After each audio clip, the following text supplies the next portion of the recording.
Hello and welcome to the Jester's Court. I am your host, Mike, and with us, as always, is Miss Jen.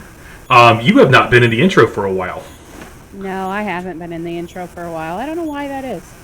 Timing, because we haven't been recording it all at the same time. Oh, yeah, that's true. Today is the exception to that we're going to pretend. Okay. So how have you been? Like I said, it's been like a month since you've done the intro. You know, just living the dream, as always. How about you? I don't remember if, because without you to chat with, I haven't talked about my own personal stuff either. So I don't remember if we mentioned that I have a new position at my job. But I do. I am full-time now and can almost about a month away from dropping my second job. So that's cool.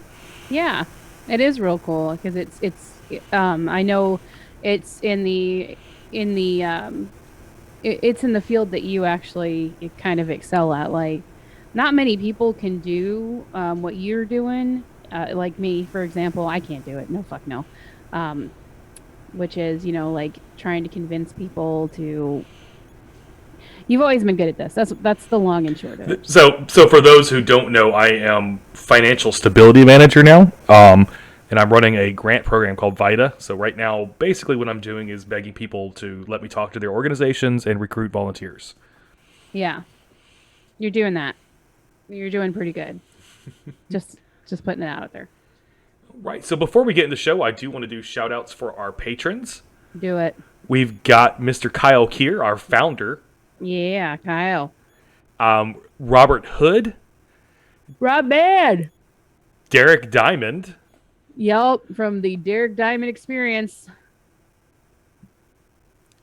I just lost my train of thought. What I was going to say is he starts filming on his new short film this week. Nice. So nice. That's something we can look forward to. Maybe have him back on when it's out. And then last but not least, all of our favorites, Mr. Carlos Longoria, I am the Rampage. I am the Rampage. Yes. Rampage is the only person who listens to my podcast, with sometimes the exception of Jay. Jay listens. At least he says he does. I always listen when it comes out. So you got listeners, you got followers. 3. I still think Anchor is messing up your numbers. They swear they're not, but there's no way your numbers are that low. I think you're right. I think that they are messing up my numbers, but that's fine. That's fine. Because I know I've had a couple of people from listening from like Australia and stuff like that, because internet friends, and they don't show up at all.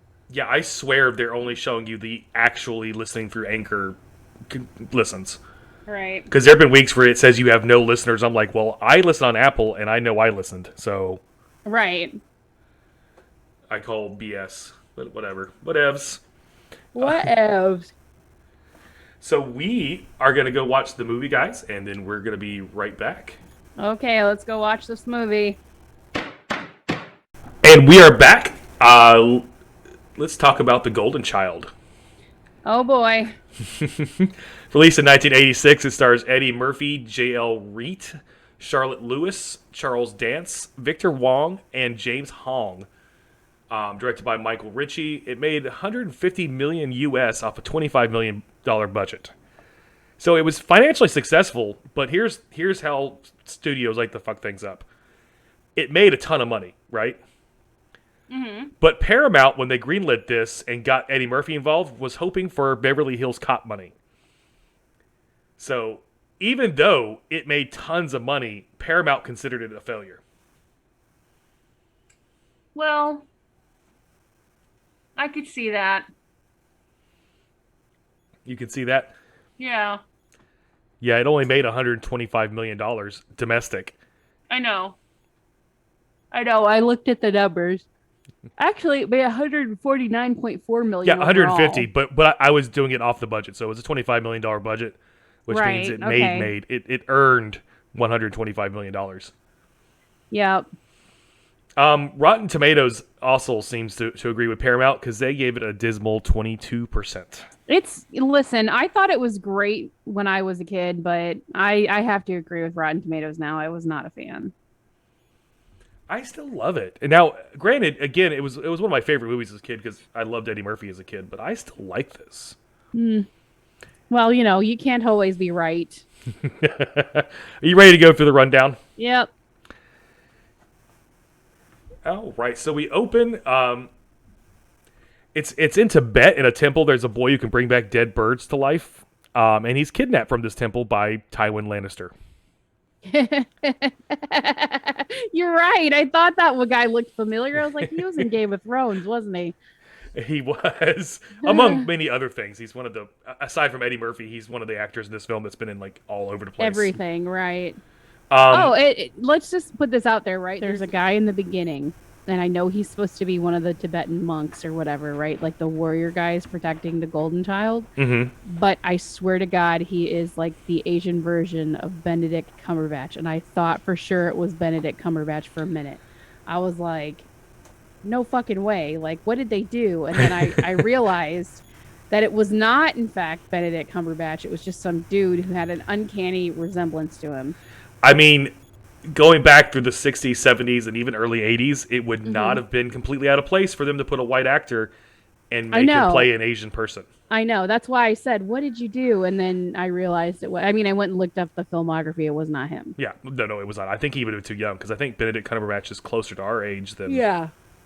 Right. That's what I was like, is he's just this movie was released in 1986. I was like, God bless. I mean, how old are you, Cumberbitch? But yeah.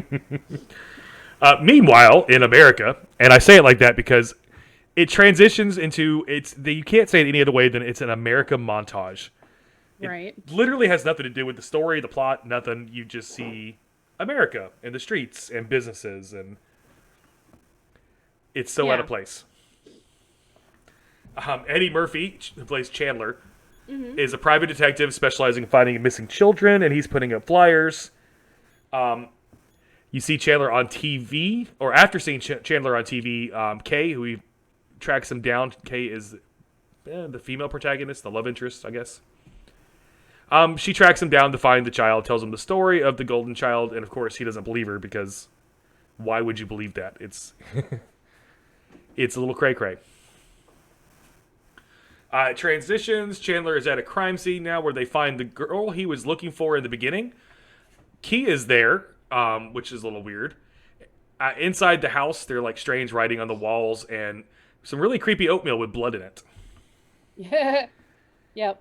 And now we have our second montage. This is Chandler investigating montage. At least this one applies to the plot.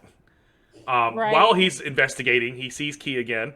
And she says the case he's working on for the girl is actually her case looking for the golden child. They're the same case. They have questions, and Key knows who can answer it. So they head to a shop. I'm guessing it's in Chinatown. It doesn't really say, but it does not look like it'd be sitting next to a 7-Eleven. Downstairs, there is literally a dragon lady. Like, it's a screen, and you can see a tail. And she tells him about the golden child and what's up with the blood in the oatmeal. It's a trick to pollute the golden child, allowing him to be killed, because right now he can't be killed unless he's corrupted. Key drops Chandler off at home. He shoots a shot and is denied.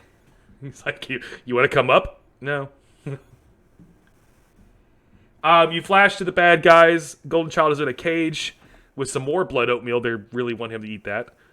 And they're like, that's all they're giving him. Meanwhile, he's surviving by eating like little leaves, like a mint leaf. Right. One of the thugs is messing with him, shooting with a slingshot a couple times.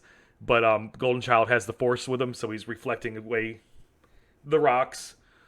Then the Golden Child, using the Force, makes a Pepsi can form into a little guy who dances.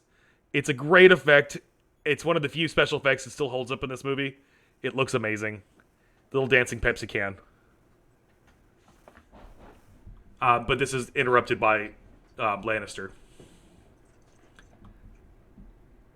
It goes back after they're broken up. It goes back to Chandler. The Golden Child reaches out to him, and just so they could prove how good versus bad. This was a very bad effect, with essentially the kid floating like out the window, and it was You So you went old. from the amazing shot with a Pepsi can, right? I mean, it looked so good, to this shot, and it's like, really?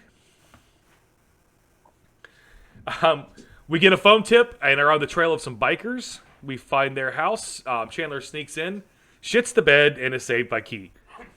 And Shits the bed. totally shits the bed, as it screws it up as it gets Yes, caught. yes. I was like, wait a minute, what? What did Not- I miss? He didn't literally shit the bed, but he shat the bed.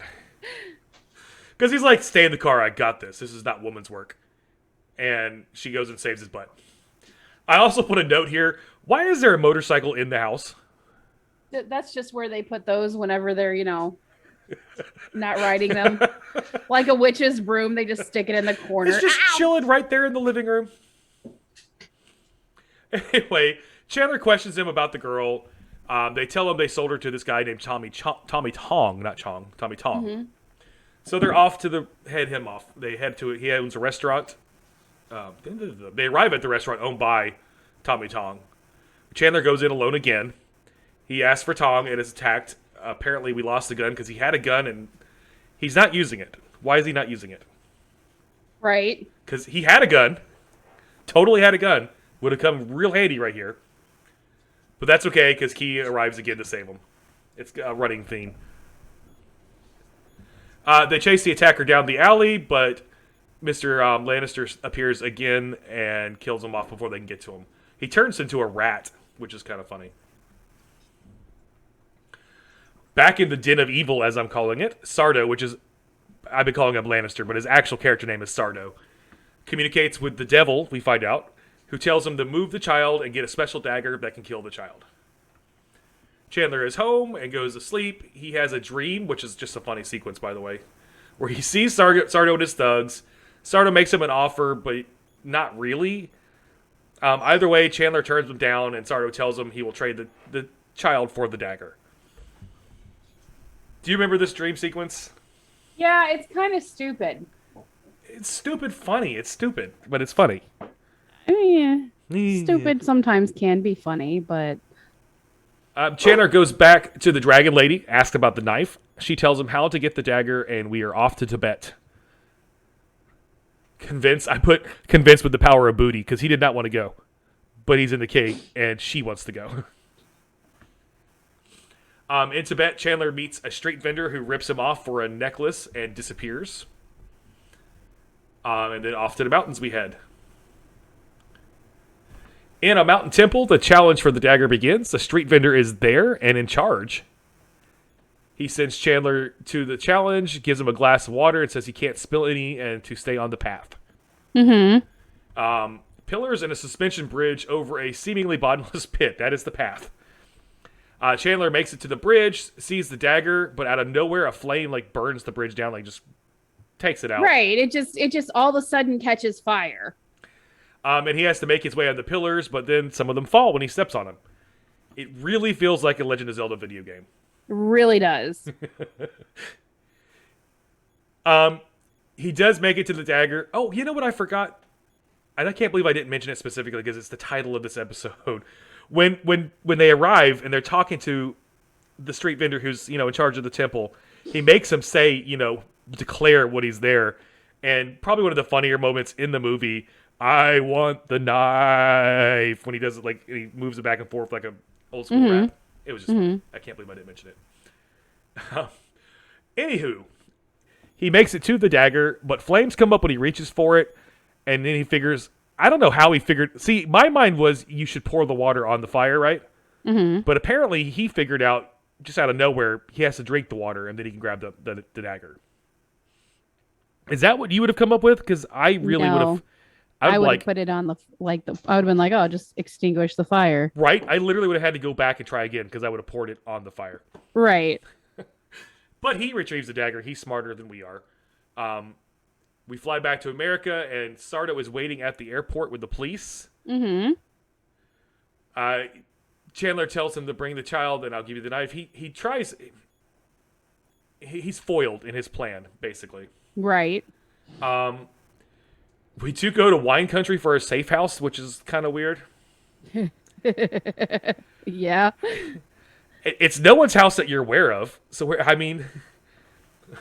Whatever. It's the 80s. It's the era Right. of you shoot a bullet near a car and it blows up.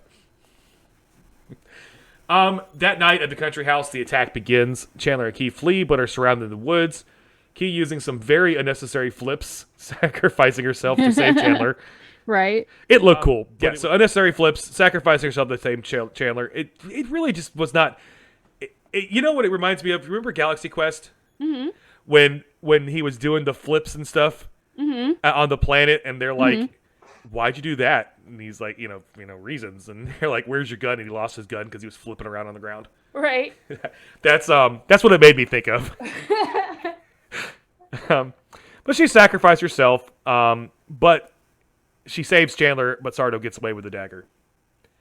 So now we're going to the final confrontation. Following the bird, a Willow reference, we come up on a hillside mansion. Chandler sneaks in, finds the dagger just laying on the floor, and starts looking around. Finds the child and confronts Sardo, who turns into a demon. Stop motion demon, by the way. Yeah, he's a winged demon. Which, I mean, he was talking to the devil before. It's not, completely out of the scope of the film. We run off with the golden child, get in a car, and drive off with Sardo flying behind.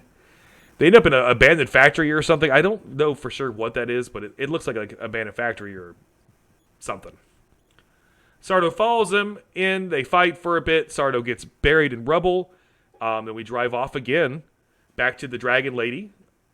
We see Key, but before they can get to her, Sardo pops up and attacks again. Using the dagger, Chandler kills him. And then Golden Child brings Key back to life. And big happy family credits. That is our movie. Yeah. Yeah. Yeah. Now, before we get into the specific complaints and stuff, you had mentioned that you had got some racist vibes off this. Yeah, I did. Like, it just seems like it was extremely racist. I don't really get that. It's not respectful to Asian mysticism. It is not. But I wouldn't really peg that as racism per se. What were you thinking specifically? It's very stereotyped as far as, they never really tell you that it's Tibet, right? They never say specifically Tibetan or anything like that, or identify any particular culture. It's just, an Asian thing, right? So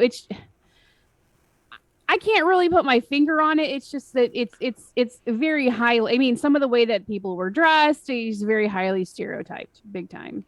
And I can give you that. And again, I think to me that just goes into the not really respecting Asian mysticism, which right. I maybe qualified. It's not, because compared to some of the other stuff going on in the era, this was the Asian characters were strong. Right. Right. They weren't stereotyped as far as what they did. Well, maybe the street vendor thing, but even that's not really an Asian stereotype. Let me just put it in this context. Okay, so I just wasn't a fan of the movie, so I may be looking for things to pick out, because there is a movie called The Last Dragon, which you've never seen, and that makes me so sad. But that one is like hugely stereotyped, like big time, like big, huge stereotype. So I mean, I like that movie. So I'm just looking for things to pick on it, to be perfectly honest with you. But there's a lot of like racist stereotypes that are there, and the way people dress and all that other stuff. Okay, no. I mean, and we're gonna go through the complaints, and I'm looking through them, and they're really true. The complaints. This is another one of. This is one of those movies that we're doing that's like a childhood favorite that I'm strong in the nostalgia that might not hold up so well, but I still love it. Mm-hmm. So the top complaint, can you guess what it was? What? I mean, it's pretty obvious. Bad effects. It was really bad effects. Well, but what did they expect for 1986? Even for 86, it kind of felt thrown together. Now, again, Pepsi can thing, beautiful. Right. Beautiful. But the rest of it... Yeah. I did put a note that, once again, people are confused and called it CGI, and none of those are CGI effects. They're all practical. They're all practical effects, yeah. Other complaint that we had: characters are flat and forgettable. And Yes. with the exception of Eddie Murphy, I'm gonna say yeah. Again, Yep. you could have explored a whole lot more with the Golden Child, Right. who literally did not speak to the whole freaking movie. She didn't say a thing. To be perfectly honest with you, too, that's supposed to be a male, and that was a female playing a male child. Yeah, I'm pretty sure that's one of our fun facts. Yeah. They cast a little girl to play A the little little girl. boy. Hmm. But since they didn't talk, it did. I mean, did it really matter? It didn't matter. They're prepubescent, so heads shaved. You couldn't tell. So yeah, there was a lot they could have done with this movie. And when we get down to the fun facts, there's a version of this movie that they didn't do that I think would have been better. Music is our last complaint, and it did not age at all. So there's no score. No score. It's all just cheap 80s music and not even good 80s music. No, it's just like random like keyboard riffs here and there and synthesizers, it's just like it could have been done better. And this is something So that's in much the fun better. facts as well, where they screwed up the music basically. Overall thoughts, I'm going to put it again. I said this briefly a minute ago. This feels like a video. The action of this movie feels like a video game. Yeah, no, I got you there. It really does. Like if they had made it into a video game, it could have been a cool game. Like, okay, let me give you an example because we talked about the pillars and the fire with the dagger. Mm-hmm. But then, okay, when he's infiltrating the biker's den, Right. he is exploring through this house, which takes him longer than it should for a house that size. Right. And guys are just popping up one at a time. He dispatches them. Then another guy pops up. He dispatches them.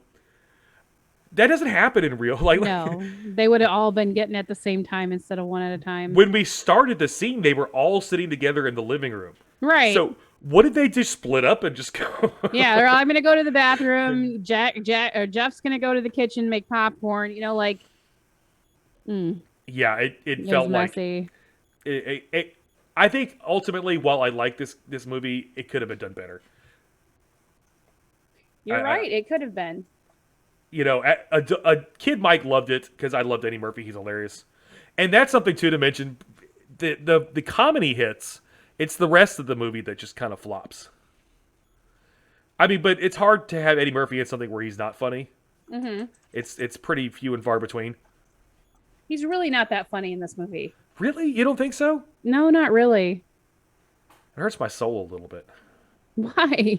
because I think he. I mean, there are times that he is funny, but it's not the same level of humor that he normally has. Well, no, I wouldn't say it's his best. Okay, granted. But when you're looking at the film overall, would you not say the comedy is the thing that really? That's what happens well.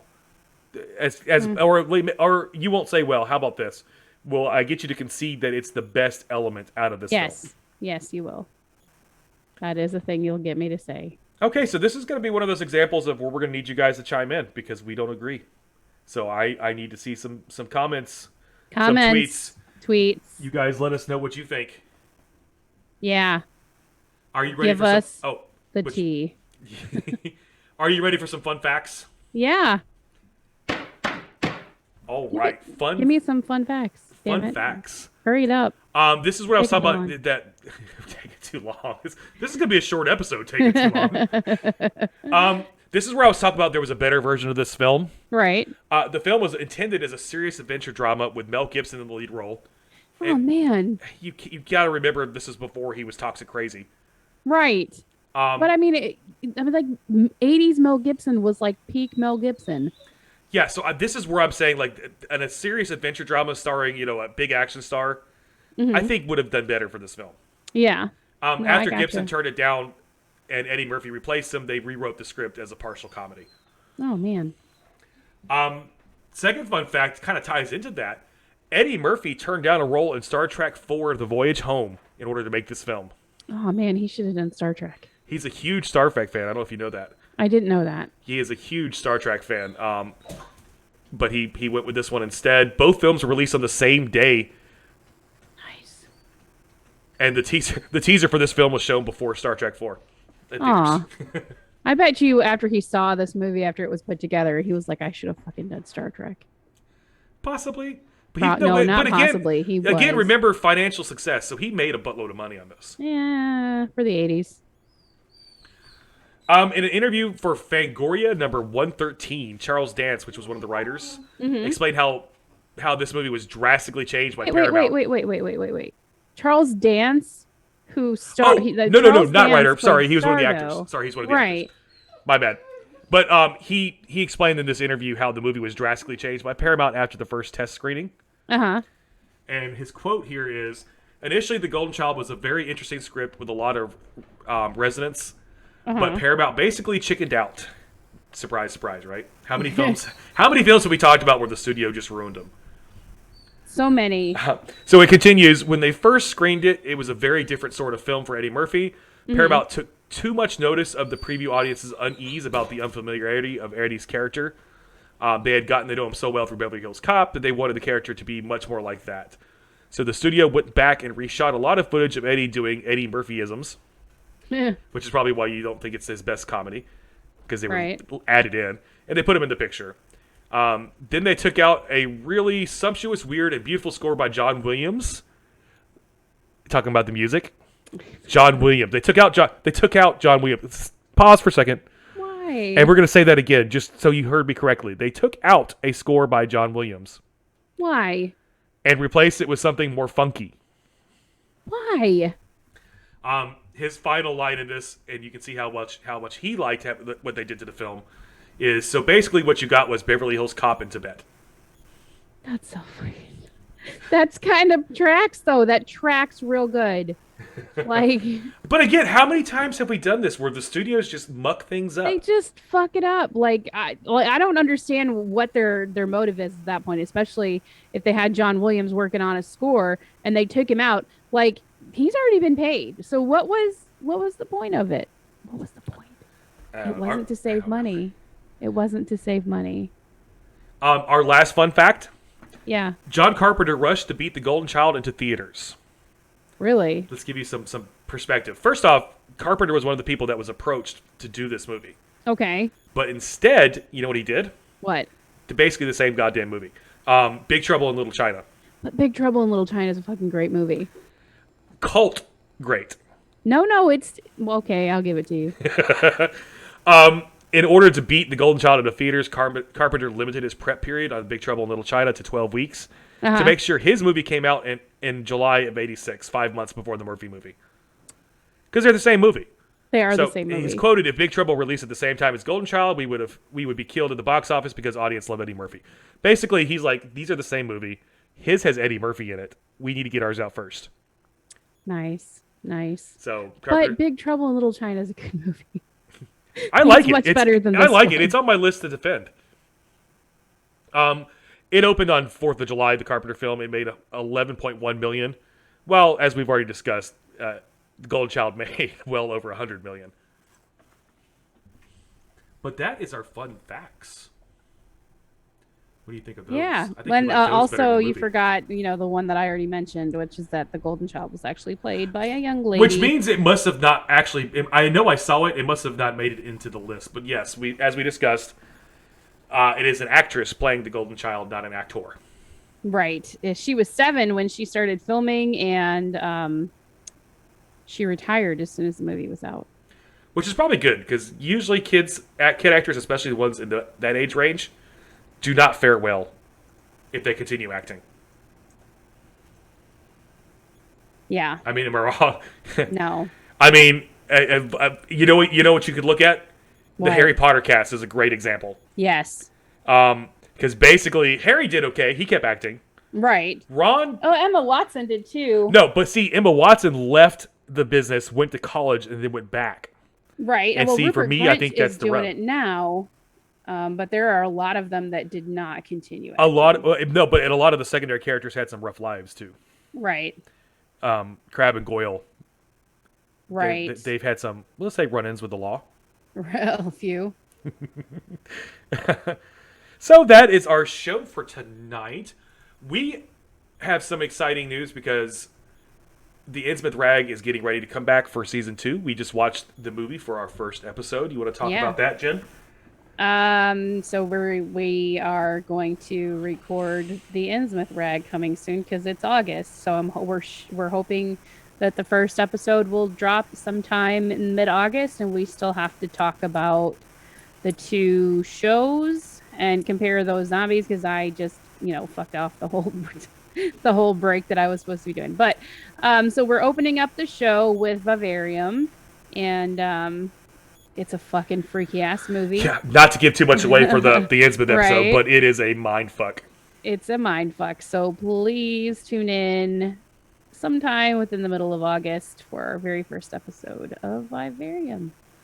For the Innsmouth Rag. Very nice. Very nice. It did so good. Speaking of Innsmouth Rag and this show, you can check out our merch. The link is in the show notes, and we've got some new merch, including some Innsmouth merch and some audio circuits for our production company. It's what we call ourselves. We are an audio circus production. So go check out our merch, buy some, because, we like money too. And then you can follow us on Facebook, Twitter, and Instagram, Jester's Court Pod. And that's our show, guys. Thank you for coming out, and we'll see you next time. Okay, bye. Okay, bye.